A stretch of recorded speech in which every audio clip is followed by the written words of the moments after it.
To the video, we're going to talk about the stage 1 Tour de France crash.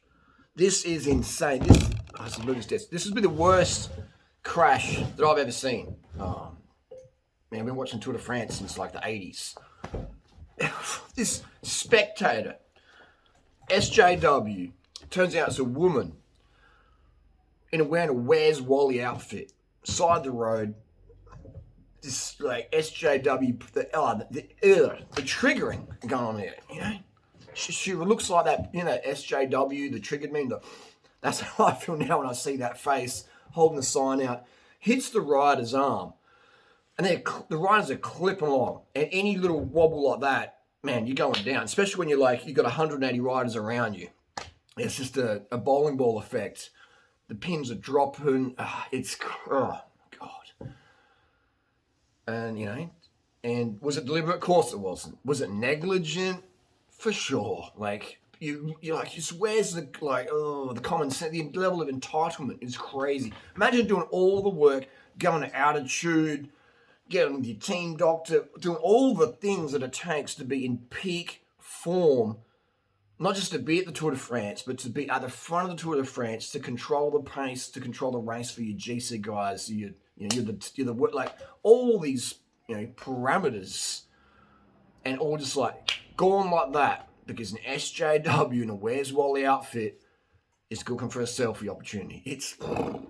The fans by the side of the road make the Tour de France special. I've seen the Tour de France a few times in France, 2001, 2003.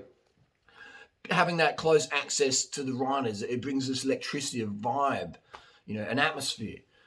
But as a spectator, we have a responsibility as well to give the riders a safe rite of passage. It's a workplace. We've got to step back and enjoy it from the side of the road.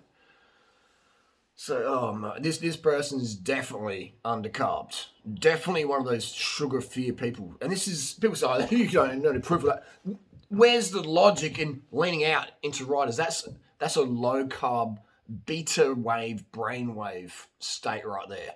That's not alpha brainwave. If you know what alpha and beta and theta brainwaves are, then you know what I'm talking about. That's an undercarbed beta brainwave that's opposed to the fodder. Just pure self-entitlement, not thinking about anyone else, but what can I get from this situation versus what can we get from this situation? Can I get a selfie? Let's do it safe. As the riders coming, bing, pop. Everyone's happy. You get your selfie. Riders do the job. Win-win. Whenever we get too entitled, this is a metaphor for life. This isn't just me making a video about a crash to get some views or whatever. This is a metaphor for life. That's a small part of that. But it's a metaphor for life. Is when you go out there in the world, pay attention. Do your best to pay attention to what's going on around you versus being too insular and me. Go, am I being a risk to other people? Just having that consciousness level, that awareness.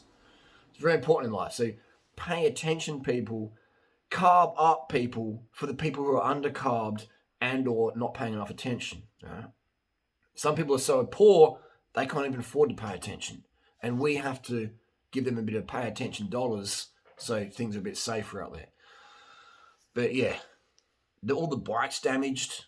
You can imagine all those 800, 900 gram frames hitting the deck. Bang, snap, snap, snap. The Cervelo S5 fork. When you crash a Cervelo S5 like that, the stoppers inside the fork are going to hit that head tube area. In my opinion, and Lucia Technic, the guy who cuts up carbon frames on YouTube, that frame is done because it's had front end trauma. Right? If you got some rear end seat stay trauma, seat stays don't do much on the bike, but the head tube area, that's pretty important. So the carbon products that would have gone to landfill, eco, unnecessary eco damage there.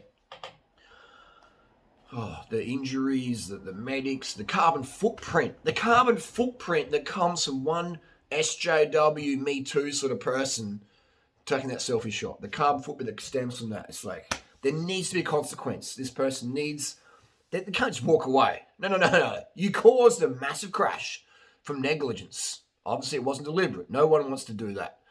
But it was negligent, and you need to be called on that. This person needs to be set an example of. So other people can go, wow, I've got to pay attention more. Unfortunately, that's the world we live in. You have to make an example for people pay attention.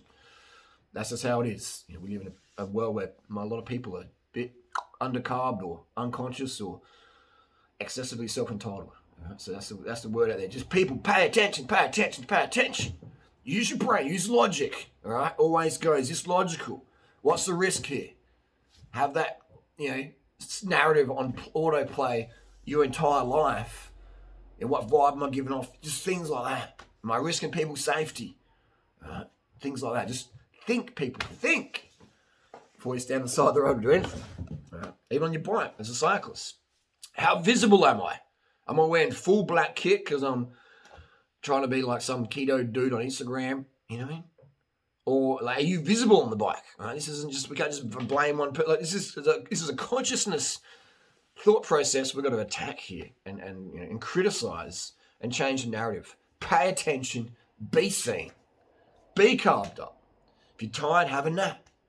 Come back at it, Be present, be safe. Yes, crazy.